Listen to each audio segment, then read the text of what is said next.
자, 기본 간호학 그 9주차 상처 간호에 대해서 강의하겠습니다.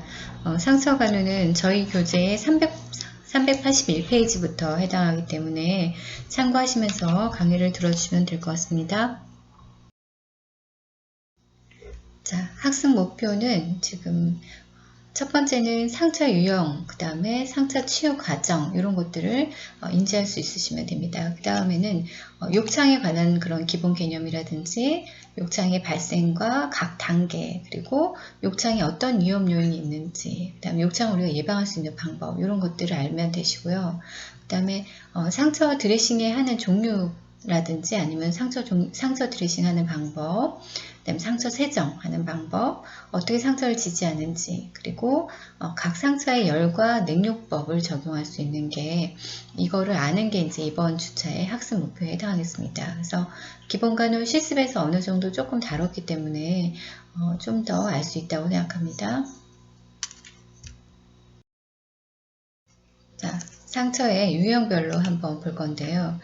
저희 책에 381페이지에 나와 있거든요. 어떤 유형이 있냐면 상처에는 일단 첫 번째는 그 의도적인 상처하고 비의도적인 상처로 나눌 수 있어요. 그래서 의도적인 상처라는 거는 어떤 치료 과정 중에 발생한 상처예요. 그래서 수술이라든지 정맥 천자 이런 것들에 의해서 생긴 상처가 의도적인 상처라고 볼 수 있고요.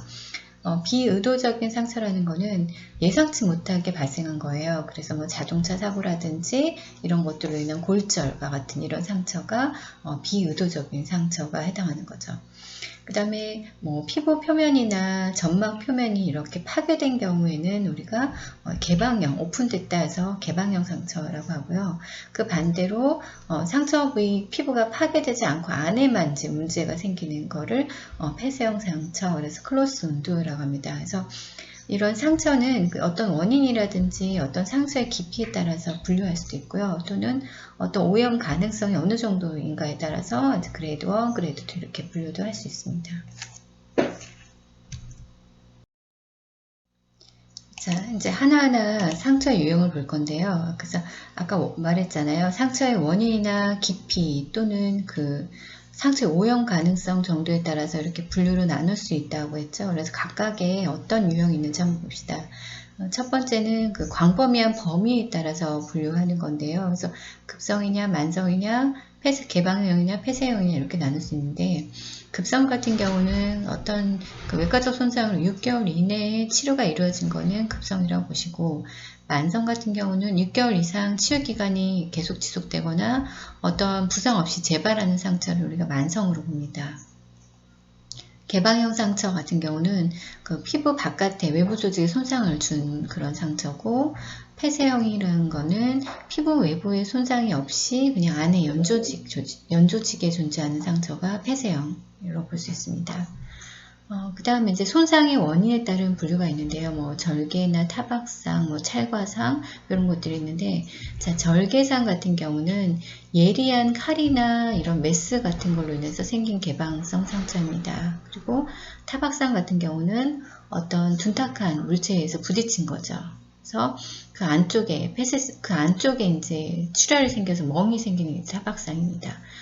찰과상 같은 경우는 어떤 마찰 같은 거 아니면 이제 흉터 같은 거를 제거하기 위해서 어떤 피부과적인 시술을 했다든지 아니면 피부 표면에 어떤 개방된 상처가 있다든지 그래서 우리가 넘어지거나 하면 찰과상 많이 있잖아요. 이게 마찰이 한 거죠.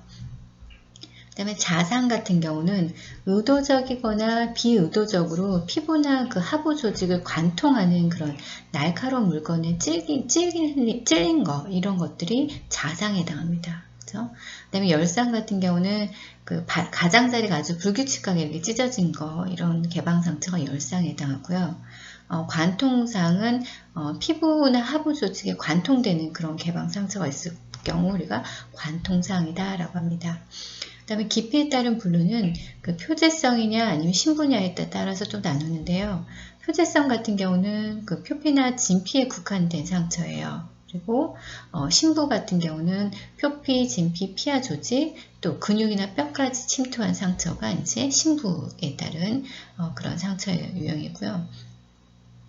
수술 상처의 분류에 따르면은 깨끗한 상처는 위장이나 호흡기, 비뇨기계를 침투하지 않은 그런 주로 폐쇄형의 상처가 깨끗한 상처에 해당합니다. 그리고 깨끗하게 오염된 상처 같은 경우는 아까 말했던 위장계, 호흡기, 비뇨기계를 침투한 그런 수술 상처인데 감염의 징후는 없는 게 이제 깨끗한 오염된 상처이고, 오염된 상처 같은 경우는 어떤 사고로 인한 외상 상처라든지 무균법이 지켜지지 않거나 이렇게 뭔가 오염된 상태에서 수술로 인한 상처, 염증의 증거가 보이는 것은 오염된 상처입니다. 감염된 상처 같은 경우는 이런 괴사 조직이 있다든지 화농성 배액이 있다든지 어떤 감염의 징후가 있는 게 이제 감염된 상처입니다. 그래서 상처 유형은 이렇게 각 깊이나 원인, 오염 가능성에 따라서 이렇게 각각 다르게 분류할 수 있다라는 겁니다.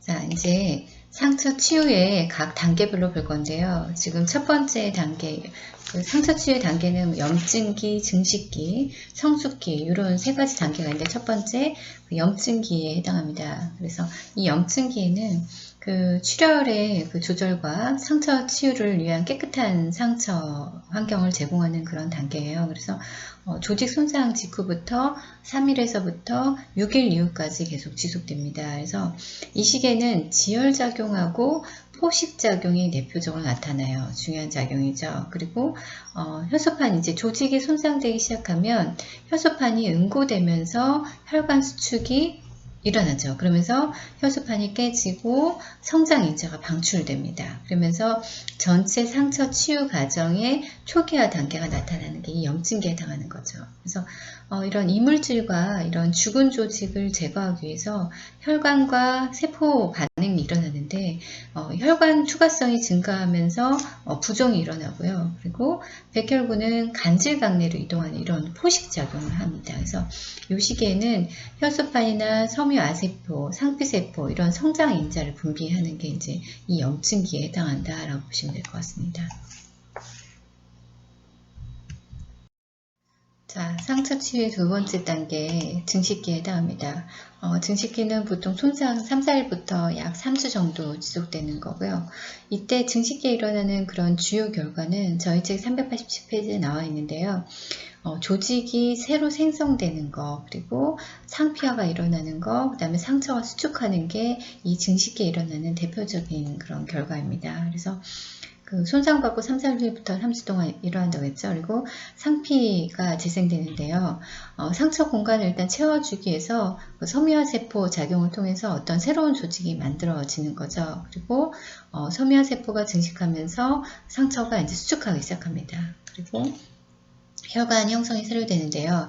얇은 상피세포층 그 상처 위에 형성되면서 상처에 혈액 흐름이 다시 생기는 거예요. 이런 것들. 그리고 이제 상피화는 어떻게 일어나냐면 모든 그 증식기 마지막 기간에 상피세포가 이동해가지고 그 결손 부위를 덮는 이런 상피화가 일어납니다. 그래서 이 상피화는 어떤 환경에서 좀 더 빨리 진행되냐면 습한 환경에서 좀 더 빨리 진행되기 때문에 우리가 상처 간호할 때는 수분 드레싱을 하는 게 이제 중요합니다. 왜냐하면 상피화를 일으키게 하기 위해서 이렇게 수분 드레싱을 합니다. 그래서 증식기에는 조직이 생성되면서 상피화가 일어나고 상처가 수축하는 게 증식기에 일어나는 일이구나 라고 알고 계시면 될 것 같습니다. 자, 상처 치유의 마지막 단계 성숙기입니다. 그래서 이런 성숙기는 이제 반흔 조직보다 이렇게 강력한 콜라겐을 생산하는 그 콜라겐 재형성 기관이 성숙기에 해당한다고 보시면 됩니다. 그래서 손상 3주부터 약 1에서 2년까지도 지속되는 기간이에요. 그래서 이런 콜라겐 형성이 되면서 이제 교원질이 계속 쌓이죠. 그러면서 상처 부위 혈관을 압박하면서 스카가 남기 시작합니다. 그래서 이런 스카는 사람에 따라서 콜라겐이 과다 형성되면 켈로이드 피부, 딱딱한 피부가 되기도 하죠. 그리고 보통은 급성 상처 같은 경우는 전형적으로 이렇게 세 가지 단계 앞에서 얘기했던 염증기, 증식기, 성숙기를 거쳐서 나아지는데 만성 상처, 그러니까 욕창의 3단계나 4단계 같은 경우는 어떻게 해요? 근육에 뼈까지도 들어가잖아요. 그런 경우는 이렇게 완벽하게 그냥 다 치유가 되지도 않을 수도 있어요. 그렇죠? 그래서 이런 욕창 만성 상처에는 그 한 가지나 그 이상을 벗어나서 치유가 안 될 수도 있다라는 거 있습니다. 그래서 지금 상처 치유의 3가지 단계를 봤습니다. 자, 상처 삼출액의 종류를 볼 건데, 자, 상처 삼출액의 종류는 388페이지에 나와 있습니다. 자, 어떤 거냐면, 염증 과정 동안에 조직의 표면이나 안쪽 혈관에서 이렇게 빠져나온 체액이나 이런 것들이 쌓이는 거예요. 그래서 이거를 뭔가 삼출액이라고, 엑슈데이트라고 하는데, 그래서 우리가 뭐 상처가 생기면 거기서 이게 만약에 여드름이 났어요. 그럼 여드름이 났을 때 우리가 짜잖아요. 그럼 그 안에 엑슈데이트가 나와야 안 나온단 말이에요. 뭔가 액체가 나오는 거죠. 그래서 이게 안쪽에 혈관에서 빠져나온 액체, 이걸 상처 삼출액이라 합니다. 그래서 어떤 것들이 있냐면 종류에 따라서 장액성, 화농성, 혈액성 이렇게 나온 장액성 같은 경우는 주로 혈액과 복막 같은 장막으로 나온 그런 혈청으로 된 맑은 액체예요. 그래서 우리가 화상 입잖아요. 그러면 어떻게 작은 물집이 생기죠? 그 안에 들어있는 이런 맑고 노르스만 액체가 장액성 상처 삼출액이라고 보시면 돼요. 자, 화농성은 뭐예요? 고름으로 되어 있어서 이런 물집이 생긴 장액성보다 점도가 더 높죠. 그래서 백혈구나 이런 액화된 죽은 조직, 부스러기 이런 살아있는 세균 이런 것들이 거기 안에 들어있습니다. 그래서 고름을 형성하는 화농이라고 얘기하죠. 그래서 그 화농성 삼출액은 색깔에 따라서 원인이 미생물이 어떤 거냐에 따라서 색깔이 푸른색을 띠기도 하고 노란색을 띠기도 하고 녹색을 띠기도 합니다. 그래서 이 화농성은 그렇다라는 거고요. 혈액성 같은 경우는 그 안에 다량의 적혈구를 갖고 있죠. 그래서 모세혈관 손상이 있는 개방상처에 이제 이런 혈액성 삼출액이 나옵니다. 그래서 각각 삼출액의 종류를 봤습니다. 자, 상처 치유의 합병증을 볼 겁니다. 그래서 어떤 합병증들이 생길 수 있는지 각각에 볼 건데요.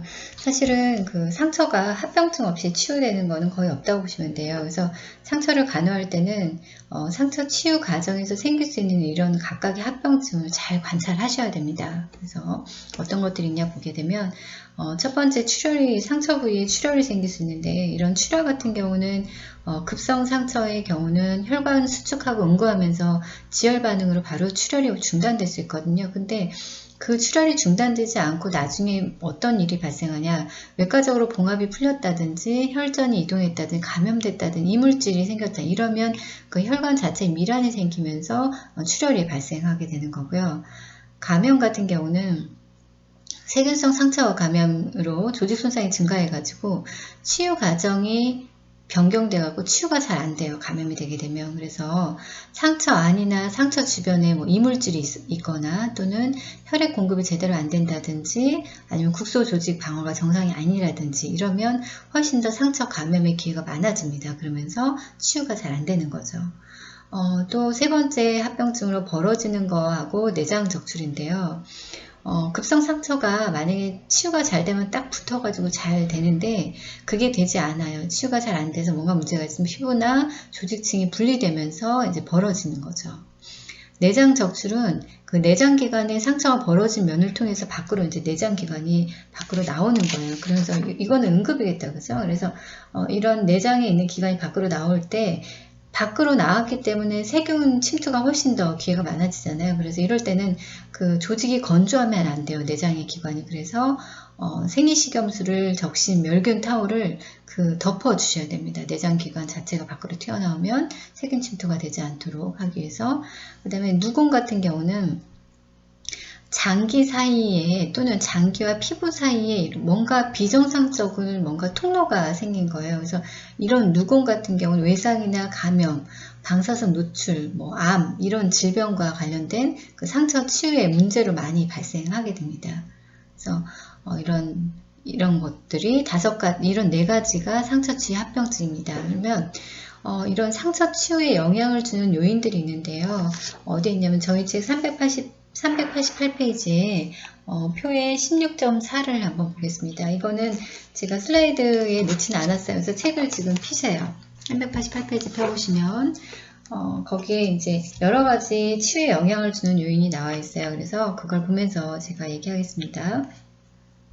자, 첫 번째는 상처 치유에 나오는 요인이 뭐가 있어요? 영향을 주는 거. 연령이 있습니다. 연령 나와 있죠. 연령 같은 경우는 영아나 노인 같은 경우는 어때요? 상처의 혈액순환이나 뭐 응고, 염증성 반응, 이런 식균 작용 이런 것들이 약화되어 있어요. 그래서 연령이 영아나 노인 같은 경우는 이런 상처 치유에 취약하다고 보시면 되겠죠. 그 다음에 영양 상태도 문제가 생길 수 있어요. 만약에 수술이나 심한 상처 이런 것들은 이제 충분하게 영양 공급이 되지 않으면 이제 그 조직의 재생과 감염에 저항이 많이 떨어지게 되는 거죠. 그 다음에 생활 방식도 규칙적으로 운동한다든지 그러면 순환 상태가 좋아지잖아요. 그러면 혈액이나 산소 영양을 더 많이 공급해 가지고 상처가 빨리 치유됩니다. 그 다음 감염 같은 경우는 만약에 상처 감염이 있게 되면 염증이 계속 지속되고 콜라겐 합성이 안 되기 때문에 감염도 상처 치유에 영향을 주게 되겠죠. 그 다음에 약물은 항염제나 항암제 같은 경우는 상처 치유를 방해하는 그런 요인입니다. 그리고 특히 항생제를 장기간 오랫동안 사용하게 되면 병원균의 내성이 생겨서 상처 감염이 잘 안 된다고 보시면 돼요. 상처 감염이 잘 된다고 보시면 돼요. 그래서 오랫동안 항생제 쓰는 게 좋지 않다라는 거고요. 흡연 같은 경우는 흡연을 하게 되면은 혈액의 산소 운반 능력이 많이 떨어지기 때문에 조직에 대한 산소 공급이 부족하게 돼서 또 상처 치유에 영향을 주게 되고요. 그리고 당뇨 같은 경우는 당연히 이제 당뇨를 앓고 있는 대상자는 그런 그 조직 관류에 손상이 있어서 산소 전달에 문제가 또 생길 수 있죠. 그래서 당뇨를 앓고 있는 환자는 상처 치유 어려움이 있어서 감염 위험성이 많이 증가하게 됩니다. 그리고 상처 치유에 대표적으로 또 영향을 주는 면역 억제제 스테로이드가 있어요. 그래서 스테로이드 제제를 많이 쓰게 되면 염증 반응을 억제하면서도 감염에 대한 상처의 취약성을 증가시켜요. 그래서 내가 분명히 감염이 있음에도 불구하고 그런 염증이나 감염의 증상을 감추는 게 이제 스테로이드의 역할입니다. 스테로이드를 쓰게 되면 내가 감염이 있음에도 불구하고 이게 안 나타날 수가 있어요. 그 다음에 방사선 치료는 어떤 그 섬유증과 혈관에 반응을 남겨가지고 이제 조직이 방사선의 조사된 조직은 연해지고 불안전해가지고 이런 상처 치유를 또 방해할 수 있습니다. 그 다음에 뭐 산소 같은 거 이런 조직 관료에 문제가 생겼을 때 산소 치유 과정에서 이런 것들이 만약에 산소가 저산소증이 생겼어. 그러면 조직의 저항력을 또 감소시키고 비만도 마찬가지고요. 그리고 상처 범위가 너무 넓다든지 또는 스트레스, 구토라든지 복부 팽만의 기침 이런 것들은 상처층과 이런 조직 복구를 방해하기 때문에 이런 각각의 요소들이 상처 치유에 영향을 주는 요인입니다. 그래서 이 각각은 좀 다 알아두시면 좋을 것 같습니다. 자, 욕창에 대해서 보겠습니다. 자, 욕창의 기본 개념을 이미 알고 있다, 그죠? 실습에서 이미 했기 때문에. 자, 정의는 일단 보면, 욕창은 pressure injury, bad sore라고 합니다. 그래서 그 정의를 보게 되면, 뼈의 돌출 부위나 어떤 의료기기의 지속적인 압력을 받아가지고, 또는 그 전단력, 뭐, 비틀기 힘이죠. 이런 전단력의 작용으로 그 부위에 뭔가 욕창이 생기는 거예요. 그래서 보통은 피부나 피부 아래 조직에 이제 손상되거나 또는 손상이 없을 수도 있어요. 보이지 않을 수도 있는 거죠. 그리고 어떤 사람이 많이 생기냐면 활동이 저하됐다든지 부적절한 영양 상태라든지 감각을 내가 잘 못 느끼는 대상자 같은 경우 이렇게 욕창 발생 위험이 높습니다. 그리고 욕창은 입원해서 첫 2주 안에 많이 발생하기 때문에 그 안에 이제 이 사람이 고위험 집단인지를 선별하는 것도 되게 중요하죠. 그래서 이런 지속적인 프레저를 받기 때문에 모세혈관 흐름이 이제 막아지게 되는, 폐쇄가 되면서 그쪽 부분에 국소적인 화열이 생기면서 네크로시스가 생긴다든지 얼서가 생긴다든지 이렇게 되는 거죠.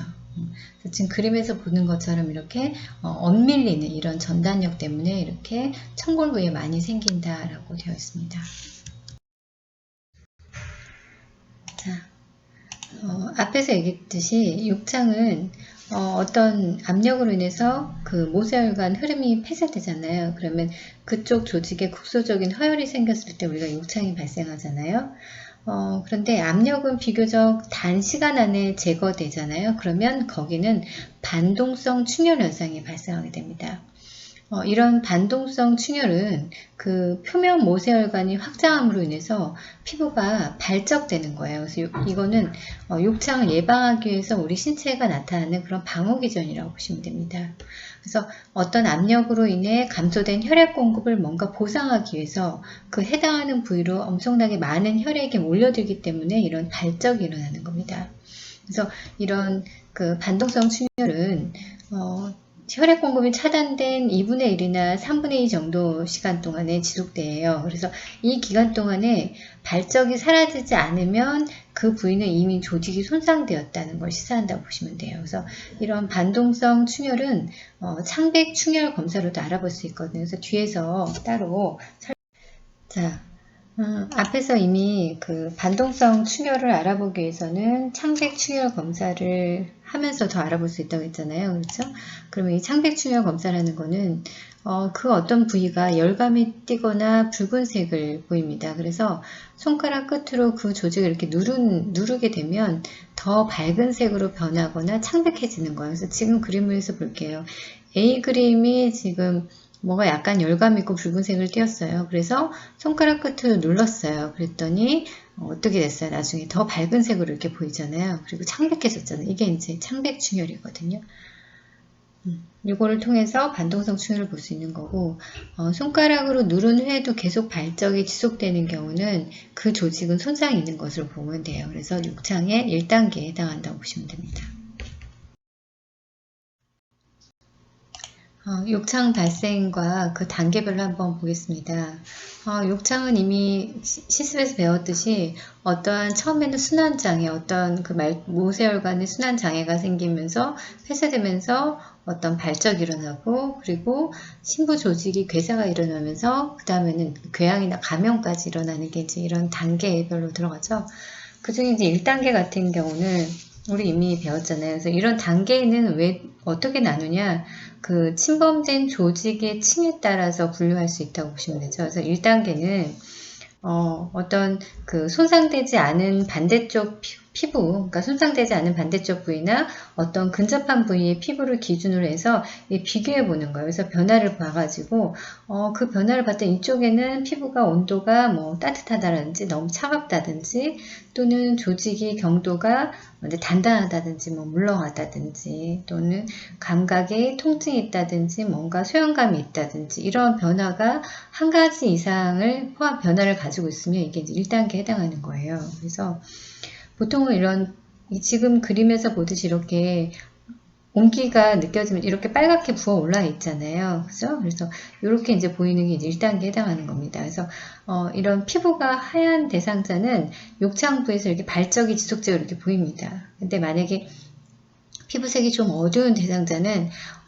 지속적으로 붉거나 또는 푸른색이거나 또는 자주색을 피울 수 있어요. 그래서 그 대상자의 피부 색깔에 따라서 좀 다를 수 있는데 그래서 이거는 처음에는 그 피부가 붉거나 뭐 자주색 이렇게 보이는 게 욕창 1단계에 해당한다라고 보시면 되고 치료는 체위 변경을 자주 해주시거나 아니면 투명 드레싱을 해주면 되겠죠. 그다음에 욕창의 2단계는 우리가 이미 알고 있지만 표피나 진피층의 그 두 층을 모두 포함한 그 표재성 피부 손상이라고 이미 얘기했었죠. 그래서 뭔가 물집이 생긴다든지 아니면 얇게 파인 궤양이 보인다든지 이렇게 이제 보이는 게 2단계 욕창에 해당합니다. 그래서 지금 그림에서 나와 있듯이 이렇게 2단계 욕창이죠. 그래서 2단계 욕창은 포피하고 진피까지 들어갔기 때문에 상처의 수분 치유를 상처의 수분 환경을 유지하는 게 좋고요. 그 다음에 생리식염수 드레싱 한다든지 아니면 하이드로콜로이드 드레싱 한다든지 이런 것들이 2단계 드레싱을 2단계에 해주는 그런 그 치료입니다. 자, 욕창이 3단계하고 4단계를 볼 건데요. 자, 3단계 같은 경우는 어때요? 근막까지는 아직 침범되지 않았는데 피하 조직까지 손상을 받는 거예요. 그래서 거기에 괴사까지 일어나는 그런 이것도 심부 피부 조직 손상이라고 보시면 되죠. 그래서 이런 그 3단계 욕창은 어떤 잠식이나 깊은 구멍이 생길 수 있습니다. 그래서 이런 주변 조직을 잠식해 가면서 깊이 패이는 양상을 보이는 게 3단계 욕창입니다. 3단계 욕창부터는 어떤 외과적 제거가 필요한다든지 뭐 변연 절제술 후에 건설 스포 드레싱 한다든지 또는 하이드로젤이나 폼을 쓸 수 있고요. 만약에 액체가 너무 많아 삼출물이 많게 되면 칼슘 알지네이트 패킹한다든지 아니면 단백질 분해 효소를 적용한다든지 이런 것들이 치료 방법에 해당하는 거죠. 그래서 보통은 여기다가 이제 하이드로 젤을 드레싱 생리식염수로 깨끗하게 씻어내고 그리고 이제 뭔가 죽은 조직 괴사가 있으면 다 이렇게 외과적으로 제거해야 되겠죠. 제거하고 그 다음에 하이드로콜로이드 젤을 붙이고 그 다음에 위에다가 폼을 한다든지 이렇게 하는 겁니다. 자, 4단계 옥창 같은 경우는 광범위한 파괴죠. 그래서 조직이 괴사되고 근육이나 뼈, 그 지지 조직까지 손상이 광범위한 심부 피부 조직 손상이라고 보시면 돼요. 그래서 이 4단계 피부는 4단계 옥창은 어떤 누공이 생길 수도 있어요. 그래서 피부의 결손이나 침식이 형성되고 내부 조직이 많이 침식되면서 어떠한 악취를 동반한 괴사성 분비물이 나옵니다. 그래서 그림에서 보다시피 이렇게 안에 그 근육과 뼈까지 이렇게 완전히 파고 들어가는 게 4단계입니다. 그래서 이런 치료 단계에서는 체위 변경을 자주 해줘야 되겠죠. 그리고 너무 심한 경우는 스스로는 이게 치료가 안 될 수 있어서 피부 이식을 할 수도 있습니다. 그 다음에 이런 드레싱에는 물론 처음에는 생리식염수 깨끗이 씻어내고 그 다음에 하이드로콜로이드 젤을 붙이고 플러스 칼슘 알지네이트 패킹을 하면 이제 아내가 드레싱을 하게 되는 거예요. 칼슘 알지네이트 패킹까지 하고 겉에를 이렇게 하이드로콜로이드 폼으로 붙인다든지 이런 식으로 해서 4단계 드레싱을 해줄 수 있습니다. 자, 욕창은 그 각 단계를 구별하는 데는 조금 제한적이에요. 그래서 왜 그러냐면 1단계 욕창에서는 어두운 피부색을 가진 대상자는 특히 더 식별하기가 어렵고요. 또는 가피가 생긴 경우는 가피가 벗겨지거나 상처가 제거될 때까지 그 욕창의 정확한 단계 사정이 불가능할 수 있습니다. 그래서 이런 것들 때문에 상처의 원인을 고려하지 않고 상처를 사정해야 될 수도 있어요. 그래서 상처를 사정할 때 어떤 걸 보냐면 해부학적 위치가 어떤가, 그 다음에 상처의 넓이하고 깊이가 얼마나 되나, 또는 재생이 가능하나 재생이 불가능하거나 이런 것들, 또는 상처 조직의 그 비율이 어떤가, 조직의 유형의 비율이 어떤가 이런 걸 보고 상처 배액의 색깔이나 양상을 보죠. 그리고 주변 피부 상태가 어떤가 이런 것들을 이제 상처 원인을 고려하지 않고 상처를 사정할 때 이런 것들을 보게 됩니다. 그리고 그런 욕창 발생에 대한 위험 요인을 예측하기 위한 그 스케일이 나와 있는데 저희 책에 386페이지에 나와 있어요. 그래서 이게 이제 브레이튼 스케일이라고 이미 우리가 봤던 겁니다. 그래서 한 번 더 봅시다. 교과서 386페이지에 나와 있죠. 브레이튼 스케일 볼 건데 지금 그 6가지 영역별로 나와 있습니다. 386페이지 표 16.1을 보세요. 책을 보실 거예요. 자, 보시게 되면 첫 번째가 감각지각, 두 번째가 습기, 세 번째가 활동, 가동성, 영양, 마찰, 움밀림 이런 게 6가지 항목이거든요. 그래서 감각지각 같은 경우는 어떤 그 압력에 대해서 어떤 반응하는 능력이 어떤가를 보는 거예요. 그래서 봤더니 그 1점 같은 경우 완전 제한된 거는 의식 수준이 너무 떨어져 있어서 진정대 때문에 아픈 자극에 거의 반응이 없어. 무반응한 거. 이런 거는 이제 감각의 지각이 거의 없다고 보시면 되죠. 1점인 거고. 그 다음에 4점으로 간 거 보니까 감각 지각이 언어 지시에도 바로 반응하는 거예요. 그래서 통증이나 불편감에 대해서 느끼고 말하는 능력에 제한되는 감각장애가 전혀 없는 거죠. 본인이 뭔가를 얘기할 때 언어에 문제 없이 잘 얘기하는 거. 이게 제한 없는 거 4점인 거죠. 자, 습기 같은 경우는 피부가 습기에 노출된 정도인데 항상 축축해요. 그러면 이 사람은 욕창이 생길 위험이 높겠다. 그죠? 그래서 항상 축축한 거는 1점을 주고, 자, 4점 같은 경우는 습기가 거의 축축하지 않아요. 그리고 피부가 평소에도 건조해요. 그럼 4점을 주는 거예요. 그리고 신체 활동 정도를 보니까 이 환자가 침대에만 누워있어요. 그러면 훨씬 더 욕창에 생길 확률이 높겠죠. 그런데 4점 준 거 보니까 자주 보행해요. 방 밖으로 나가서 하루에 2번 이상 걸어 다니고 있어요. 그럼 이런 사람은 욕창 생길 위험이 적겠다. 그죠? 자, 가동성은 체위를 변경하고 조절하는 그런 능력을 가동성이라고 하는데 1점을 맞았을 경우에는 환자가 완전히 부동 상태예요. 뭔가 움직일 수가 없어요. 그러면 이제 욕창이 생길 위험이 높을 거고 4점을 줬을 때는 제한이 없는 거예요. 모든 그 자세 변경을 자기가 스스로 다 할 수 있는 거죠. 그러면 이제 욕창이 생길 위험이 적어지는 거고, 영양 같은 경우는 일상적인 음식 섭취 양상을 봤더니 매우 불량해요. 전혀 식사를 하지 못해요. 그러면 이 사람들은 단백질도 부족하고 이러기 때문에 훨씬 더 욕창이 많이 생기겠죠. 그리고 4점, 영양에 4점을 줬을 때는 매일 식사를 잘해요. 그리고 식사를 거절하지 않고 고기나 유제품을 잘 먹어요. 그러면 4점을 줄 수 있는 겁니다.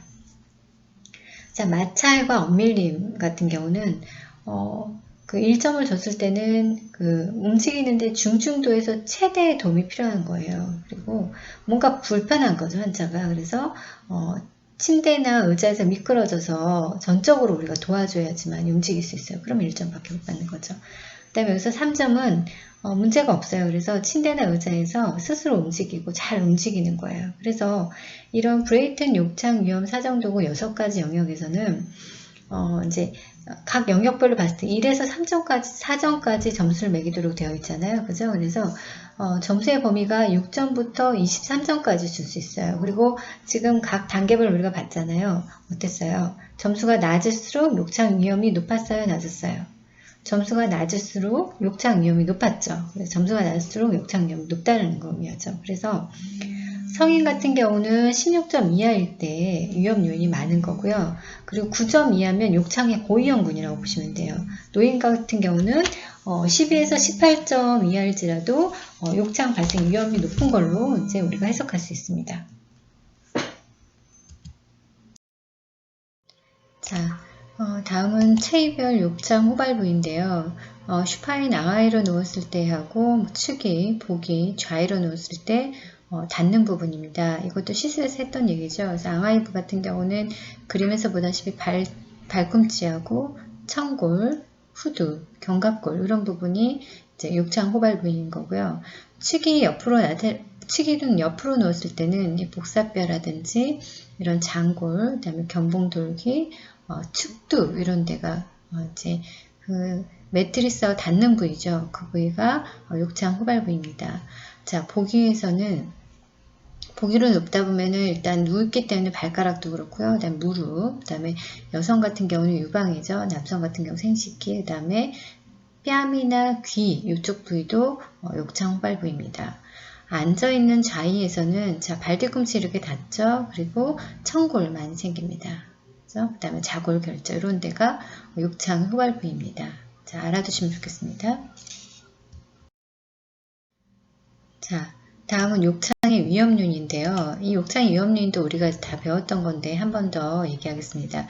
지금 나와 있는 거는 마찰과 엄밀림 두 가지가 나와 있는데, 마찰 같은 경우는 그 표면이 서로 비벼질 때 생기는 거죠. 그래서 체위를 변경하는 동안에도 이렇게 마찰이 발생해서 이런 욕창이 생길 수 있습니다. 그래서 많이 생기는 부위가 팔꿈치나 발 뒤꿈치 부위에 많이 생기죠. 그리고 엄밀림 같은 경우는 그 침상 머리를 올릴 때라든지 또는 그 피부가 혼입으로 고정되어 있는데 골격은 중력에서 발 쪽으로 자꾸 내려가려고 하죠. 그럴 때 이제 이런 엇밀림이 발생하면서 욕창 위험이 생기는 겁니다. 그래서 엇밀리는 거 마찰이 욕창 위험 요인에 들어갑니다.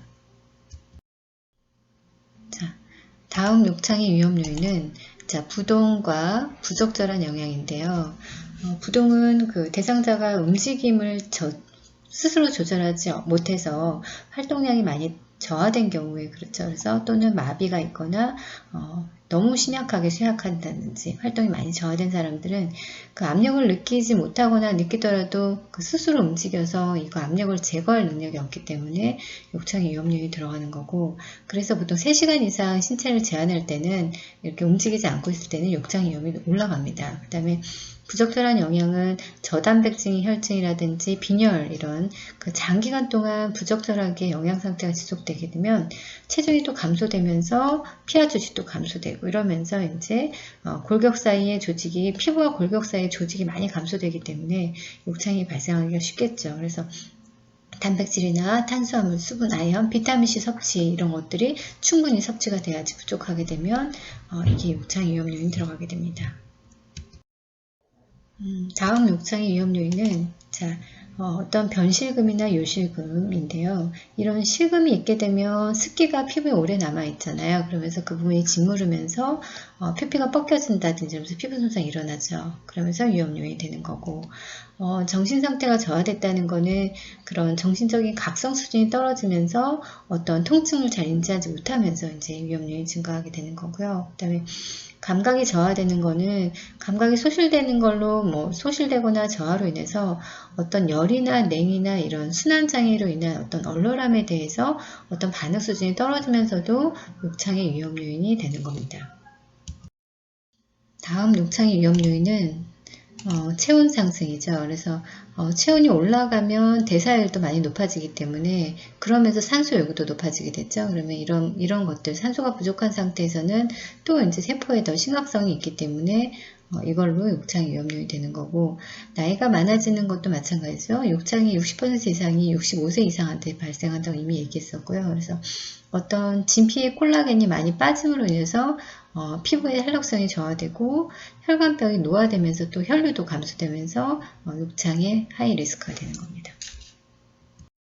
자, 그러면 그 다음에는 이제 욕창을 그러면 예방하려면 어떻게 해야 되냐라는 건데요. 일단 충분한 영양 공급을 해줘야 되겠죠. 그래서 열량이라든지 단백질, 비타민, 철분 섭취 이런 것들이 부족해지면 아무래도 욕창의 발생 위험이 훨씬 더 높겠죠. 그래서 영양 상태가 나쁜 대상자를 간호할 때는 그런 영양 보충 방법을 충분히 고려하셔야 됩니다. 그래서 체중을 규칙적으로 측정한다든지 또는 혈액 검사에서 이런 알부민 수치가 너무 떨어져 있진 않은지 또는 헤모글로빈 수치가 어떤지 이런 것들이 욕창을 예방하는 데 우리가 알아야 되는 그런 것들입니다. 욕창의 예방의 두 번째는 그 피부 손상, 피부 위생을 유지하는 건데요. 중요합니다. 그래서 뼈가 돌출된 부위는 좀 더 주의 깊게 보셔야 되겠죠. 왜 그러면 그쪽 부위에 매일 욕창이 생기는지 사정하셔야 되고, 그 다음에 어떤 붉어진 부분은 뭐라고 했어요? 조직 손상을 의미하기 때문에 이제 거기서는 그 붉어진 부분 이미 조직 손상이 있기 때문에 마사지 하지 않는 게 좋고요. 그리고 마사지 할 때 뼈가 돌출되고는 하지 않는 게 좋습니다. 너무 강하게 하지 않는 게 좋다라는 거고, 피부를 깨끗하고 건조하게 유지시켜 주고요. 소변이나 대변 실금을 하는 대상자는 이런 그 실금 전용 세정제를 사용해서 건조하게 유지시켜 줘야 되겠죠. 그 다음에 습기 방지 연고를 이용하면 대소변 자극으로부터 피부가 보호될 수 있겠고, 이런 기저귀나 패드를 오랜 시간 사용하게 되면 이제 피부를 자극하기 때문에 이것도 이제 적절하게 해줘야 되겠죠. 그리고 실금 원인을 치료하거나 그 대변이나 소변 수집에 대한 이런 어떠한 중재를 해주면서 욕창이 생기지 않도록 해주는 게 중요합니다. 또 이 부분도 기본관리 실습에서 했던 거라 빨리 얘기하고 넘어갈게요. 자, 욕창의 예방 방법 중에 피부 손상 예방인데요. 침상이 혼입으로는 아까 어떻게 해야 될까요? 단단하고 주름이 없게 팽팽하게 유지시켜줘야 되겠죠. 그리고 피부에 대한 압력이라든지 엄밀림, 마찰 이런 것들을 줄여주기 위해서 적절하게 체위를 유지시켜주는데, 보통 잘 움직이지 못하는 대상자의 체위 변경은 2시간마다 체위 변경해 주시고, 어떤 압박 부위가 있으면 이렇게 지지해 주셔야 되고요. 그 다음에 심장머리를 30도 이상 올리지 않도록 해 주셔야 돼요. 잘못하면 응전력이 생기겠죠. 그리고 체위를 변경할 때는 보조기구를 사용하는 게 좋고요. 30도 정도 치기를 취해주는 게 좋습니다. 그래서 지금 그림에서 30도 각도의 치기를 취해봤더니 어때요? 이렇게 그 청골 같은 게 이제 뜨게 되잖아요. 그래서 이런 각도를 유지하면서 어떤 눌리는 부분이 눌리지 않도록 하고, 의자에 앉을 때는 매 시간 자세 변경하는 게 좋고요. 어떤 젤이라든지 공기 쿠션이 앉게 되면 그 좌골에 가해진 압력을 좀 줄여주게 할 수 있습니다. 그 다음에 발 뒤꿈치는 어떤 그 표면에 잘 닿잖아요. 침대 표면에. 그래서 욕창이 생기기 쉽기 때문에 어떤 베개를 대준다든지 어떤 보호대를 착용하게 해주고요. 발 뒤꿈치 자체가 침대 표면에 닿지 않게 하는 게 가장 중요합니다. 그리고 체위 변경을 해야 돼요. 그럼 끌어당겨서 이런 하기보다는 들어 올리는 게 낫다라는 거죠. 다음은 욕창의 그 예방법 중에 어떤 지지기구를 사용하는 것들인데요. 베개나 그 압력 감소하는 부츠 또는 어떤 쐐기 모양의 폼이라든지 이런 것들이 뼈 돌출부의 체중을 줄여줄 수 있죠. 그리고 종아리 아래는 베개를 이용하면 발 뒤꿈치를 침대 위로 올려주기 때문에 압력을 경감시킬 수도 있고요. 또는 도넛 모양이나 링 모양의 쿠션은 만약 거기에 이제 뭔가 그 닿는 부분이 되면 그쪽이 정맥압이 증가하기 때문에 이 도넛 모양이나 링 모양 쿠션을 사용하지 않는 게 좋습니다. 그리고 또한 특수 매트리스를 사용하게 되잖아요. 그래서 압력 반환 매트리스라든지 뭐 로우 에어로스 침대라든지 이런 매트리스 사용할 때도 그것만 의존하면 안 되고 대상자 자세는 변경해 주셔야 됩니다. 그래서 신체에 가해진 압력을 줄이는 그런 것들이 지금 그림에 나와 있잖아요. 그죠? 그래서 이런 것들을 사용해서 이제 우리가 욕창을 예방해 줄 수 있으면 됩니다. 자, 다음은 그 욕창 치료에서 상처 사정하는 건데요. 이것도 이미 우리가 안다, 그죠? 좀 빨리 하겠습니다. 자, 이런 상처 사정은 그 개방 상처의 색깔에 기반해서 만들어진 세 가지 RYP 코드를 사용한다고 했었죠. 그래서 상처의 크기나 깊이 이런 것보다는 상처의 색깔, 상처의 색이 붉으면 우리가 레드, 노랗게 보면 옐로우, 검으면 블랙으로 표시하잖아요. 그래서 이 RYB 코드에 따라서 상처 간호의 목표가 이제 설정되는 거죠. 그래서 붉은 것은 우리가 보호해주고, 노란 것은 바로 씻어내버리고, 검은 것은 긁어내는 그런 이 상처에 따라서 이렇게 그 기반해서 사정하는 그런 방법입니다. 두 번째, 욕창 치료에서 상처를 보호하는 방법입니다. 그래서 첫 번째는 주의 깊게 세척하셔야 되고요. 무알콜 필름으로 상처 주위 피부를 보호해 주셔야 됩니다. 그리고 하이드로젤이나 알지네이드를 사용해서 상처 드레싱을 해주고 투명 필름이나 하이드로콜로이드 어떤 흡수성 아크릴 이런 적절한 드레싱으로 덮어주셔야 됩니다. 그리고 너무 자주 드레싱을 교환할 필요는 없고요. 그리고 노란 상처를 세척해서 그 살릴 수 없는 조직은 일단 제거하는 게 좋습니다. 재생이 잘 안 되거든요. 그래서 어떤 걸 하냐면 생리식염수를 적신 그 모이스트 모이스트 드레싱이라든지 또는 안에는 모이스처 하지만 밖에는 드라이 드레싱 한다든지 또는 상처를 이제 셀라인으로 세척한다든지 이런 것들 또는 하이드로젤이나 알지네이드 드레싱과 같은 흡수 드레싱을 사용할 수도 있습니다. 그 다음에 세균 성장이 만약에 될 수 있기 때문에 처방에 따라서 항균 연고도 사용할 수 있고요. 검은 상처가 이제 만약에 가피로 덮여 있어. 그러면 그 조직은 다 괴사 조직이라고 보면 돼요. 그래서 그런 것들은 제거하시는 게 좋습니다. 그리고 재생할 수 없는 조직은 반드시 제거를 하는 게 반드시 깨끗이 제거를 해야 그 다음에 새살이 잘 돋기 때문에 괴사 조직은 제거하는 게 맞습니다. 자, 다음은 욕창 치료하는 그런 가이드라인이에요. 되게 중요합니다. 그래서 어떻게 하냐면 욕창에 미치는 어떤 압력을 최소화시켜 줘야 되죠. 그래서 적어서 2시간마다 체위 변경 꼭 해주셔야 되고요. 어떠한 시간표를 짜서 대상자가 그 체위 변경할 수 있도록 기록해 주시는 게 좋습니다. 그리고 압력을 최소화할 수 있는 기구를 적용해 주시고 드레싱을 교환할 때마다 욕창 부위를 청결해 주셔야 되고요. 외과적 무균수를 이용해서 욕창부를 세척하고 드레싱 하는데 알코올이나 과산화수소수는 사용하시면 안 됩니다. 이거는 안 되겠죠. 욕창은 대부분 이렇게 뭔가 1단계, 2단계, 3단계 거기 상처에다가 알코올을 썼다고 생각해서 엄청 따갑겠죠. 그래서 조직에 독성이 있기 때문에 쓰지 않는다라는 거고 만약에 욕창에 감염이 발생하게 되면 그 감염된 그 부분에 삼출물이 분명히 나올 거란 말이에요. 그래서 그 삼출물을 그 균배양을 나가가지고 거기에 맞는 적절한 항생제를 써주셔야 됩니다. 그 다음에 환자가 스스로 움직일 수 있으면 대상자가 스스로 움직이게 해서 압력을 감소시켜주는 게 가장 좋죠. 그래서 대상자 상태가 어떤 허용 가능한 범위 안에서 관절 범위 운동을 적용해서 어떤 침상 밖으로 움직일 수 있도록 이렇게 도와주는 게 욕창 치료 가이드라인입니다. 자, 중요합니다. 이건 다 각자 알아야 될 것 같습니다. 자, 다음은 욕창 드레싱을 하는 목적인데요. 이런 드레싱, 욕창이라든지 이런 상처 드레싱 하는 목적은 왜 하냐면 어떤 그 손상으로부터 그 상처를 보호하려고 하는 거예요. 그래서 내가 지금 여기 칼로 비었어요. 만약에 내 손가락을. 그러면 어때요? 그냥 놔두지 않죠. 어떻게 소독하고 거기다가 뭔가 데일밴드 같은 거 붙이는 거죠. 이것도 왜 하는 거예요? 그 상처를 보호하려고 하는 거죠. 또 어떻게 해요? 안에서 바깥쪽으로, 그러니까 바깥에서 안쪽으로 미생물이 들어갈 수 있기 때문에 이런 것도 못 들어가게 하기 위해서 상처를 보호하려고 데일밴드 붙이는 거죠. 그죠?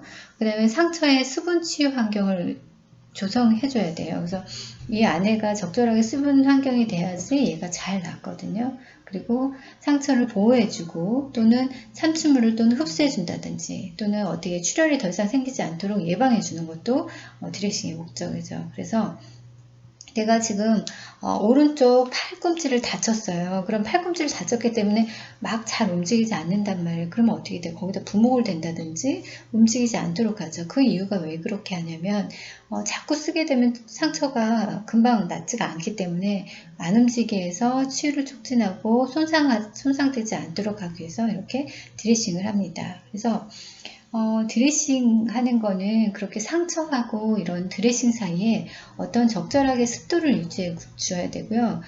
뭐가 이제 내가 지금 여기서 만약에 화상이 생겼어요. 그래서 화상이 생기면 분명히 거기서 뭔가 수포가 잡힐 거란 말이죠. 그럼 그런 것들 어떻게 해요? 삼출물을 흡수해줘야 되죠. 이런 것들, 지나친 삼출물 나오는 거를 드레싱 해주면서 흡수해줘야 되는 거고. 그래서 드레싱은 어떤 폐쇄법이라든지 개방법이 있어요. 그러면 폐쇄법 같은 경우 우리가 이제 폐쇄법은 말 그대로 그 상처가 난 데를 이렇게 막는 거죠. 그래서 폐쇄법은 그 상처의 습한 환경을 유지시켜 줘가지고 그 상폐세포가 최대한 빠르게 일어나서 이제 빨리 치유되려고 하는 건데 사실 실제로 이렇게 덮어버리면 이 안에 미생물도 좀 더 잘 자랄 수 있겠죠. 그죠? 그리고 개방법 같은 경우는 그냥 상처가 났어도 그냥 대충 알코올 같은 걸로 이렇게 소독하고 덮진 않는 거예요. 드레싱을 사용하진 않는 거예요. 소독만 하고 끝나는 거죠. 이게 개방법입니다. 자, 다음은 그 드레싱 재료의 특성을 한 번씩 볼 건데 저희 제 398페이지 16.6에 나와 있습니다. 그래서 이런 그 드레싱 재료를 선택하는 거는 어떤 상처를 보호하기 위해서 다양한 물품을 이용해서 이제 우리가 드레싱을 하게 되는 거죠. 뭐 데일밴드를 붙인다든지 꺼즈를 붙인다든지 메디폼을 붙인다든지 어떤 이렇게 다양한 제품을 쓰는데 이런 것들을 하는 그 드레싱 재료는 어떤 거냐면 그 상처의 위치라든지 또는 상처의 크기 또 상처의 유형이나 어떤 삼천밀의 양이 얼마나 많은가 또는 괴사 조직 제거하는 그런 그 필요 여부라든지 아니면 감염 여부 또는 그 드레싱을 교환해야 되는 빈도 또는 드레싱 교환의 비용에 따라서 여러 가지가 이렇게 재료가 달라질 수 있어요. 그래서 각각의 재료를 한 번씩 다 보겠습니다. 한번 했던 건데 다시 한번 하겠습니다. 자, 저희 제 398페이지를 펴시면서 같이 보시면 될 것 같아요. 첫 번째 꺼즈인데요. 꺼즈는 그 사용하는 목적이 건조 드레싱용 상처에 씁니다. 그래서 상처를 건조한 환경으로부터 이렇게 보호해가지고 어떤 가피가 밖에 빨리 생성될 수 있도록 해주고 또는 밖에서 균이 안으로 들어갈 수 없게 감염을 억제해주는 그런 목적이 되는 거죠. 그래서 이 적용할 때 어떻게 하냐면 봉합상처, 그러니까 뭔가 수혈을 했어요. 그럼 그 위에다가 이제 꺼즈를 대주는 거죠. 또는 흡수나 보호를 위한 2차 드레싱 재료로 되는 거죠. 그리고 단점을 보게 되면 꺼즈 자체가 딱 이렇게 상처 위에 있기 때문에 상처가 건조해질 수 있어요. 그리고 그 상처에 만약에 뭔가 우징돼서 삼출물이 나왔어요. 그러면 이 꺼즈하고 그 상처하고 딱 부착돼 가지고 잘 안 떨어지는 경우도 있고요. 상처에 부착돼서 치유가 지연되는 경우 이런 단점도 좀 있다라는 거 있습니다.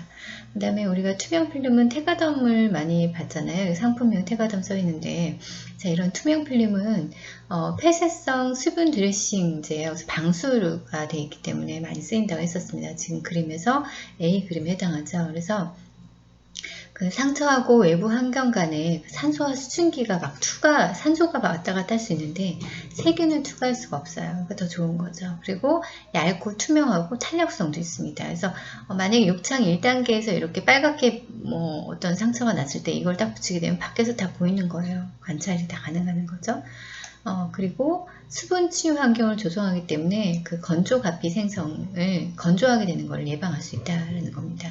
그리고 이 그 테가덤 같은 경우는 젤이나 어떤 메디폼 같은 거는 그 스스로 붙지를 못하거든요. 그래서 그 위에다가 만약에 폼 드레싱 했으면 폼 드레싱 위에다가 이렇게 테가덤 붙이면 이제 부착이 가능한 거죠.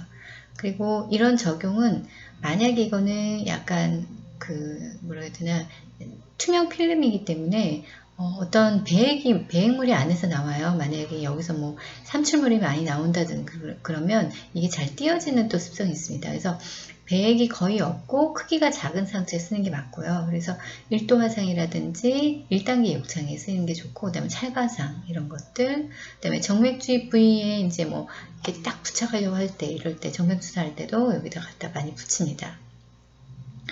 자, 단점으로 보게 되면 흡수력이 없기 때문에 삼출물이 많은 상처에 쓰게 되면 잘 띄어지는 그런 게 있고요. 그 다음에 괴사나 감염 상처에는 많이 쓰지 않습니다. 자, 다음은 하이드로콜로이드 제품입니다. 이미 우리가 기본 실습에서 배웠었다 그죠? 자, 다시 한번 리마인드 하겠습니다. 이 하이드로콜로이드는 어떤 친수성 밀입자하고 약간의 고무 입자를 혼합해가지고 유연하게 필름으로 도포된 형태예요. 그래서 외부의 이물질이나 병원군 침입을 방지할 수 있어요. 그래서 이렇게 밖에서 이렇게 외부에서 균이 들어갈 때 이렇게 막아져 있기 때문에, 완전하게 막아져 있기 때문에 균이 잘 들어가지 않게 되는 거죠.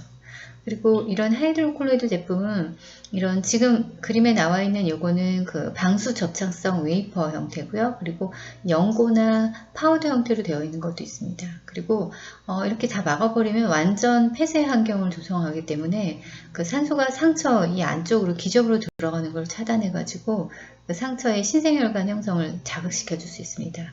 그리고 이런 웨이퍼 같은 경우는 두 층으로 되어 있어 가지고 7일까지도 부착할 수 있어요. 그리고 이런 삼출물이나 그 수분과 접촉하게 되면은 그 자체에서 방고 형성의 젤로 변합니다. 젤 타입 안에 이렇게 뭔가 생겨요. 젤이 아시죠? 젤 타입 그런 걸로 변화되고, 그 다음에 이게 좀 두껍기 때문에 통증 경감 효과도 좀 있고요. 그리고 자가용해에서 괴사 조직이 자체적으로 이렇게 제거되는 그런 습성도 있습니다.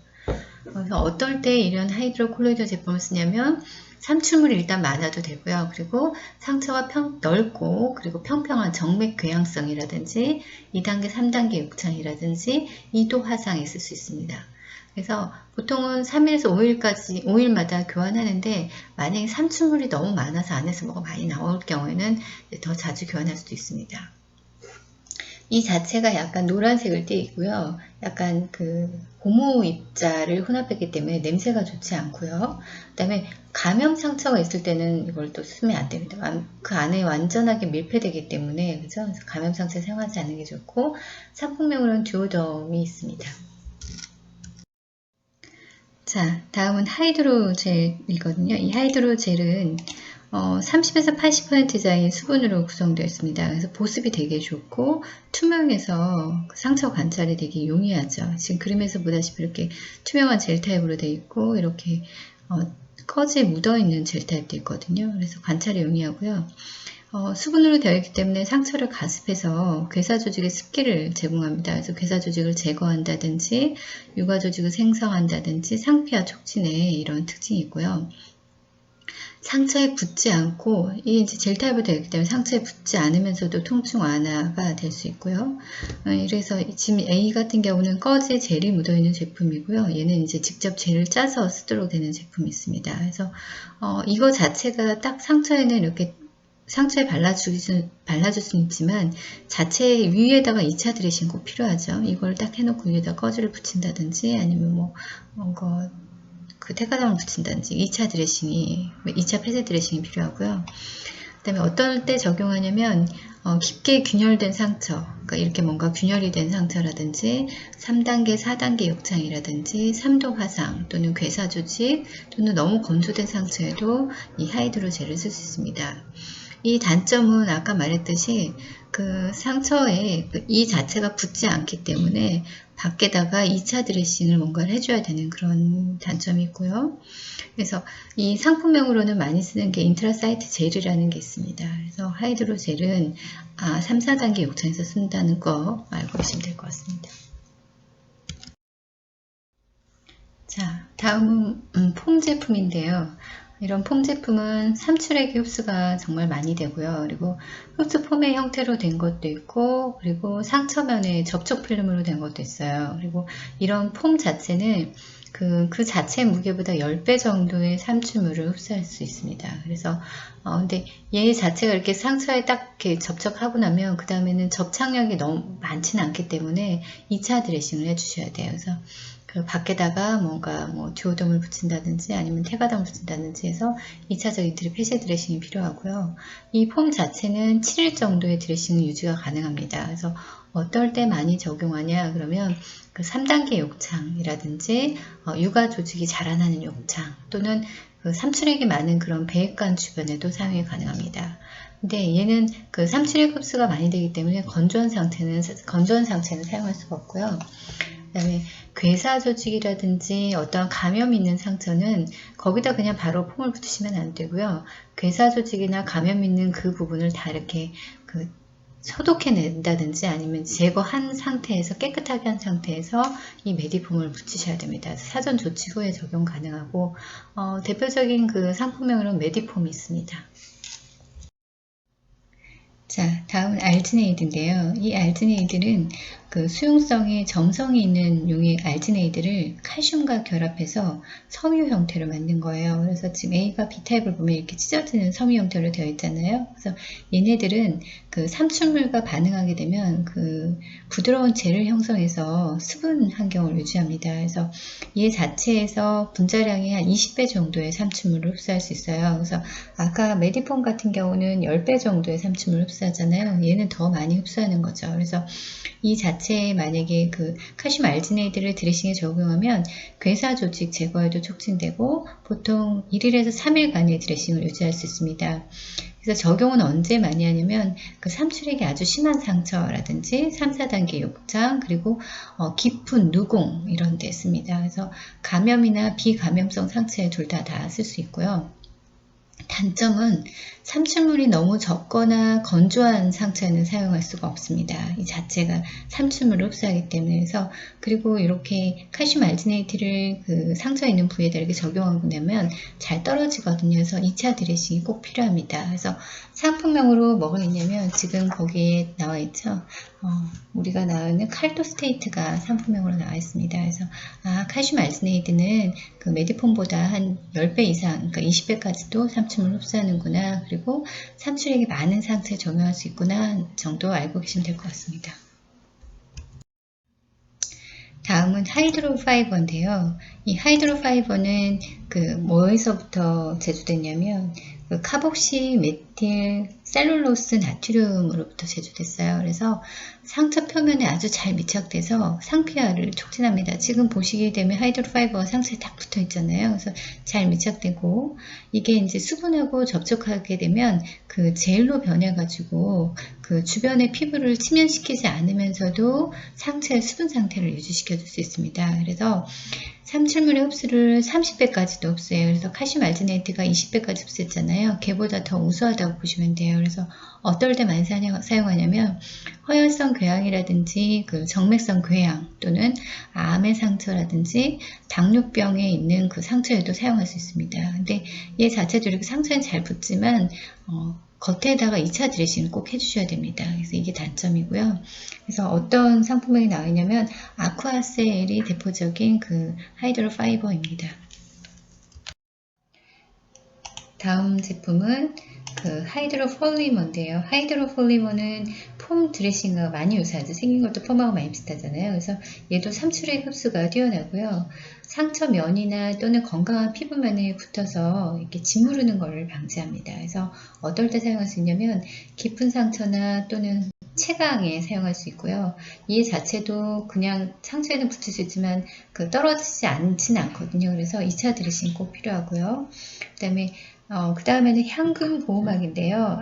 안티 마이크로 박테리얼 베어리어라는 건데 이 향균 보호막은 실버를 이용한 향균 물질 제품입니다. 그래서 어떨 때 MRSA나 VRE, 그 다음에 슈도모나스 그런 것들에도 효과가 있죠. 그래서 멸균 중류세 담가서 그 은을 이온화시켜서 사용하기도 하는 제품이다. 근데 얘는 가격이 좀 많이 비싼 편이거든요. 그래서 감염성 상처에도 쓸 수 있고 가격이 비싼 게 단점입니다. 그래서 아쿠아셀 아젠티움이 대표적인 그 항균 보호막 상품명 제조명입니다.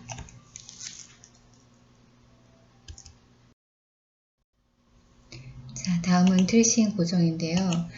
드레싱 고정 우리가 반창고를 많이 하잖아요. 그래서 반창고는 드레싱 끝부분부터 중간이 꼬이지 않고 평평하게 붙여주셔야 되죠. 그래서 충분한 길이하고 넓이를 확보해서 일정한 간격으로 붙여주셔야 합니다. 그냥 마음대로 붙이시면 안 되고요. 그리고 반창고를 붙일 때는 신체가 움직이는 방향하고 반대 방향으로 붙이셔야 돼요. 그러니까 관절을 따라 사용하는 경우는 그냥 관절을 따라서 그냥 길게 붙이면 안 되고 관절을 가로질러서 반대 방향으로 붙여주셔야 됩니다. 생각을 좀 하시면 되고요. 그러니까 무릎이 이렇게 우리가 무릎이 이렇게 있으면 무릎이 움직이는 방향이 아니라 무릎의 반대 방향으로 붙이라는 거죠.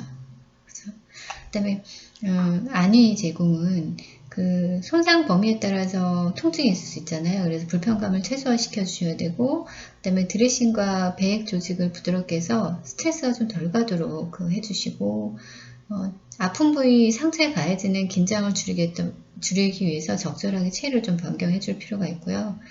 드레싱을 교환하는데 아프잖아요. 화상 드레싱 같은 경우는 많이 아프거든요. 그래서 30분이나 60분 전에 진통제를 투여해도 좋습니다. 그래서 그 30분이나 60분 전에 투여한다는 거는 약물의 최대 작용 시간이 그 시간이기 때문에 그때 진통제를 투여할 수 있습니다. 다음은 상처 세정하는 건데요. 일단은 그 의료인들은 멸균 장갑을 끼셔야 되고요. 필요하면 그 마스크까지도 착용하셔야 됩니다. 가운과 마스크. 자, 세정할 때는 매 환자마다 손위생하시고 장갑 착용하고 그 다음에 상처 소독하고 장갑 벗고 손위생하고 이 순서대로 꼭 따라 주셔야 되고요. 그 다음에 상처의 세정과 세척에는 보통은 생리식염수를 가장 많이 쓰거든요. 그래서 생리식염수나 상처 세정 용액을 씁니다. 만약에 향균 용액을 사용해야 될 경우는 용액이 정말 잘 희석되었는지 꼭 확인하셔야 되고요. 가능하다면 체온과 비슷하게 데워서 사용하는 게 좋습니다. 그래서 너무 차가운 걸 하게 되면은 그 상처 온도가 저하되기 때문에 치유가 잘 되지 않기 때문에 어느 정도 데워서 체온과 비슷하게 쓰는 게 좋고요. 전자레인지를 사용하게 되면 너무 뜨겁게 데워질 가능성이 있어서 전자레인지는 쓰지 않는 게 좋습니다. 그리고 만약에 상처가 세균이나 이물질이 오염된 거로 보이게 되면 그 드레싱을 교환할 때마다 거기를 씻어내셔야 돼요. 그래서 만약에 내가 지금 무릎을 다쳤는데 무릎에 검은 조직이 보여, 뭔가 괴사된 게 보여, 그러면 매번 생리식염수로 상처를 씻어내서 세균을 제거하는 게 좋습니다. 왜냐하면 이런 이물질이나 죽은 조직은 그 감염의 원인이 되기도 하고 상처 치유를 지연시키기 때문에 우리가 꼭 제거한 상태에서 드레싱 해주셔야 됩니다. 그리고 상처가 깨끗하고 삼출물이 거의 나오지 않아요. 그러면 매일 지속적으로 세정할 필요는 없다라는 거죠. 그렇죠? 그리고 사각형 꺼즈를 많이 사용하죠. 그리고 상처 표면에 만약에 솜이나 끝부분이 매끈하지 않고 그리고 이제 보풀하기가 나와. 그러면 그거 자체가 또 상처에 달라붙어서 물질 그 자체가 감염원이 되거나 치유를 지연시키기 때문에 보풀하기가 묻어나는 걸 쓰면 좋지 않습니다. 그 다음에 깨끗하고 감염되지 않은 그런 얕은 상태는 그냥 생리식염수로 씻어내기만 하셔도 됩니다. 그리고 세정 후에는 만약에 생리식염수를 잘 닦아냈어요. 그러면 상처의 습기를 유지하기 위해서 상처를 완전히 다 말리는 거는 피하는 게 좋습니다. 그리고 될 수 있으면 상처는 깨끗한 꺼즈를 쓰잖아요. 그럼 깨끗한 꺼즈는 손으로 만지지 말고 어떤 섭자라든지 멸균 장갑을 낀 손으로 만지어서 그 꺼즈를 붙여주는 게 좋고, 그 다음에 상처 주변에 그 세균이 그 상처 조직 쪽으로 이동되는 거를 파악하기 위해서 소독할 때 우리가 어떻게 하라고 했어요? 소독솜을 상처 안쪽에서 바깥 방향으로 닦아내라고 했었죠. 그렇죠? 그리고 배액 부위가 있잖아요. 그 배액 부위 주변 조직으로부터 깨끗한 부위에서부터 오염된 쪽으로 닦아주셔야 된다는 거. 이건 이미 알고 있다. 그죠? 그리고 너무 이미 다 깨끗하게 보여요. 그러면 세정하지 않을 수도 있습니다. 이게 이제 그 상처 세정의 간호 실무 지침이기 때문에 이거는 알아두시면 좋을 것 같습니다. 그 상처 소독하는 방법인데요. 이미 이제 우리가 좀 다 배웠기 때문에 조금 더 봅시다. 그 상처 주변에도 분명히 피부 세균이 있단 말이에요. 그래서 이 피부 세균이 그 상처 조직 쪽으로 들어갈 수 있기 때문에 이런 거를 이제 하지 않기 위해서 소독솜으로 상처 안쪽에서 바깥 방향으로 닦아주시는 게 좋고요. 그 다음에 그 배액, 이게 지금 펜노스잖아요. 이런 배액 주변으로부터 그 소독할 때는 깨끗한 부위에서부터 오염된 쪽으로 닦아주시면 돼요. 그러니까 안에서 바깥쪽으로 닦아낸다 생각하시면 되죠. 그리고 지금 이 그림 16-20을 보게 되면은 그 번호 순서가 매겨져 있잖아요. 다 안에서 바깥쪽으로 이렇게 번호 순서 1번 가운데 닦고 가에 닦고 마지막 가에 닦고 이런 식으로 닦아주시면 됩니다. 자, 상처를 세척하는 방법인데요.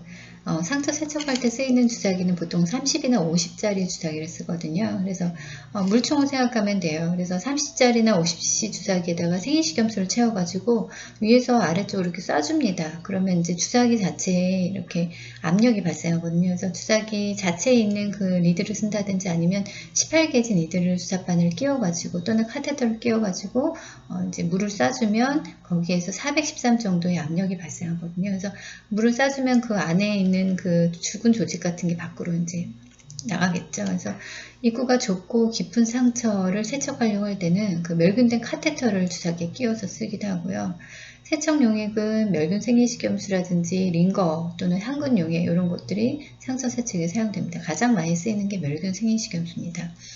자, 꺼즈 패킹 같은 경우는 어떤 죽은 조직을 제거해야 될 상처가 필요해요. 그러면 덤투덤 방법이라고 해서 이렇게 젖어 놓는 상태거든요. 그래서 젖은 상태로 꺼즈를 채워 넣는 거예요. 그래서 가장 많이 하는 게 생리식염수를 적신 그 44 사이즈의 꺼즈를 그 44 사이즈 꺼즈 생리식염수 충분히 적십니다. 그래서 상처에다 채워 넣는 거예요. 그러니까 욕창의 3단계나 4단계 같은 경우는 되게 많이 파여 있잖아요. 거기에다가 이제 사사거즈에 적신 생리식염수를 넣는 겁니다. 그래서 이제 두 번째 드레싱 할 때까지 젖은 상태를 유지할 수 있도록 해주는 게 좋고요.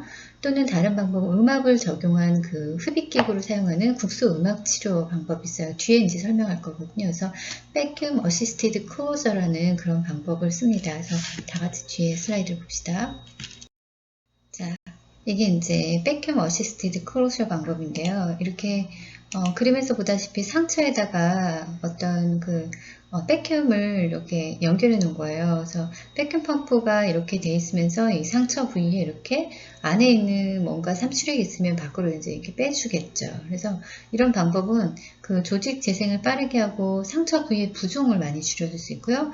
그 다음에 이제 자체적으로 습기를 제공해서 그런 상처 치유를 증진시키는 방법입니다. 그래서 이렇게 드레인 튜브가 있어요. 드레인 튜브가 있고 이리게이션 튜브도 있고 그래서 이리게이션 튜브라는 거는 여기 안으로 셀라인 같은 걸 넣으면 그 자체 상처에서 이제 이리게이션 되면서 지저분한 것들은 밖으로 드레인 되는 이런 시스템이기 때문에 자체적으로 이렇게 습기를 제공해 줄 수도 있죠. 그래서 이런 그 백큐 어시스티드 클로저라는 방법이 있다라는 거 보여드렸습니다. 자, 상처 배액관에서 그 결방식 배액관과 폐쇄식 배액관입니다. 실습에서 이미 얘기했던 건데요. 이런 배액관을 왜 하냐면은 이런 폐쇄된 곳에 체액이 모이면 상처 치유를 지연시킵니다. 그래서 이런 그 체액이 모인 거를 밖으로 빼내줄 수 있도록 하기 위해서 다양한 배액관이나 카테터 이런 튜브를 상처 안쪽에다가 삽입할 수 있게 되어 있죠. 그래서 이것들이 잘 배액이 될 수 있도록 그 안쪽에는 튜브나 배액관을 한쪽 끝에 설치하게 되고 반대쪽 끝은 절개하거나 구멍을 통해서 노출시키게 되죠. 그래서 안에 있는 그 체액이 밖으로 나올 수 있도록 고정할 수 있게 되어 있습니다. 그래서 우리가 개방식 배액법에서 펜노스 배액관을 이미 배웠죠. 그래서 이제 그림에 나와 있는 이 펜노스 배액관이죠. 그래서 얘는 상처에 직접 안쪽에다 설치해가지고 밖으로 나와 있기 때문에 봉합은 하지 않아요. 그래서 잘못하면 안으로 미끄러 들어갈 수 있기 때문에 바깥 부분에서 얘가 안으로 들어가지 않도록 이렇게 안전펜을 부착하게 됩니다. 그래서 지금 이거는 소독해 놓은 거잖아요. 그리고 안전펜을 이렇게 밖으로 노출시켜 놓긴 하지만 여기다가 사사거즈를 다시 대서 덮어줍니다. 그래서 이렇게 소독 안에 있는 배액물은 밖으로 나오지만 계속 오픈되어 있진 않아요. 여기 밖에 거즈를 해서 딱 대주고 그리고 이제 여기다 이제 반창고를 붙이게 되겠죠. 자, 그래서 이런 펜노스 배액관이 있습니다.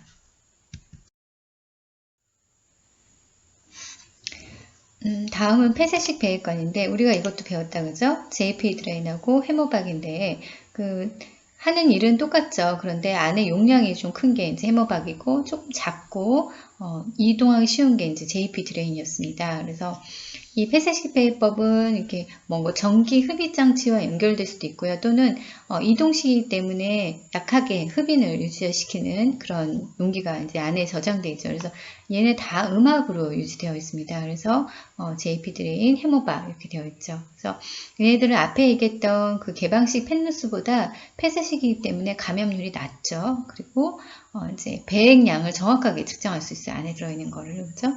그리고 휴대용 배액관을 비울 때는 그 안에 잘못하면 배액이 역류돼서 상처를 오염시킬 수 있어요. 그래서 항상 그 포트를 이렇게 손으로 만지면 안 되고요. 그래서 이렇게 여기 장갑을 끼고 이 포트 겉에는 만지지 않은 상태에서 이 배액물을 비워주시면 됩니다. 그래서 이것도 직접 나중에 실습을 해볼 겁니다. 그래서 이런 개방식 배액법과 폐쇄식 배액법 있다는 거 알고 계시면 될 것 같습니다. 다음은 상처를 지지하는 것과 움직임을 제한하는 방법인데요. 우리가 상처를 지지하기 위해서는 어떤 걸 해요? 붕대나 바인더를 적용하죠. 그래서 이런 붕대나 바인더를 적용하는 거는 왜 적용하냐? 그 목적을 보게 되면 일단 내가 골절을 프랙처를 입었어요. 그러면 그 프랙처된 다리를 계속 사용하지 않는단 말이죠. 그래서 이거를 지지하기 위해서 붕대나 바인더를 쓰고요. 그리고 만약에 어깨에 부상을 입었어요. 그럼 움직임을 좀 제한해 줘야 되잖아요. 그래서 바인더나 붕대를 대줍니다. 또는 다리에 정맥혈을 순환을 향상시키기 위해서 우리가 탄력 붕대를 적용할 수도 있죠. 어떤 압력을 좀 프레셔를 줘가지고 그 다음에는 복부 수술했는데 내가 이제 이런 복부 수술하게 되면은 이 드레싱을 고정해줘야 되잖아요. 그래서 거기에 붕대나 바인더를 적용할 수 있어요. 왜 그러냐면 복부 수술하고 났는데 내가 기침을 해요. 그러면 기침하다 보면 이렇게 압이 느껴지잖아요. 그러면 이게 수술 부위가 터질 수도 있기 때문에 그 부위에다가 바인더를 이렇게 적용하면 그 압력 때문에 터지지 않거든요. 또는 류마티스 관절염 있는 환자 같은 경우는 이렇게 따뜻하게 보온의 목적으로도 이렇게 붕대나 바인더를 적용할 수 있습니다. 자, 가장 많이 쓰이는 붕대는 보통은 꺼즈나 탄력성이 있는 그런 섬유로 되어 있습니다. 그래서 되게 가볍고 저렴하죠. 그리고 공기순환이 용이하기 때문에 많이 편하게 쓰이는 것들이 있습니다. 자, 다음은 바인더입니다. 이 바인더는 이렇게 복부에 지지하는 거, 팔에 지지하는 거 이렇게 특별하게 지지되어야 할 신체 부위에 맞게 제작된 거예요. 그래서 이런 큰 천조각으로 만들어진 붕대라고 보시면 돼요. 그래서 이런 바인더는 그 상처에 가해지는 압력을 줄여줄 수도 있고요. 그래서 유방 바인더나 복부 바인더, 특히 유방 바인더는 유방 수술하고 나거나 출산 후에 모유를 좀 감소시켜야 할 때 압력을 프레저를 좀 가하는 목적으로 사용합니다. 복부 바인더는 아까 전에도 얘기했듯이 복부 수술했어요. 대상자가 움직이거나 기침할 때 압력이 생기잖아요. 그러면 그 부위가 절개 부위가 이렇게 터질 수도 있거든요. 그래서 이런 취약한 절개 부위를 터지지 않도록 지지하려고 이런 복부 바인더를 복부 수술하고 해줍니다. 그 다음에 T바인더 같은 경우는 어떤 항문 부위나 회음부 드레싱 할 때 이제 많이 쓰이고요.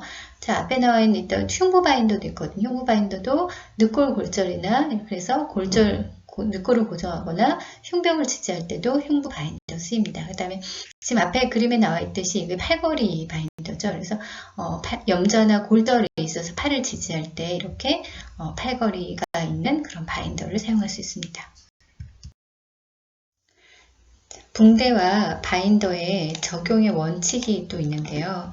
이런 찰과상이나 어떤 부종, 또 상처 가장자리가 노출이 있는지 피부를 꼭 사정하셔야 돼요. 바인더를 적용할 때. 그리고 개방상처나 이런 개방성 찰과상 있는 부위는 일단은 드레싱을 하고 그 다음에 바인더나 붕대를 적용하셔야 됩니다. 멸균 드레싱을 하고.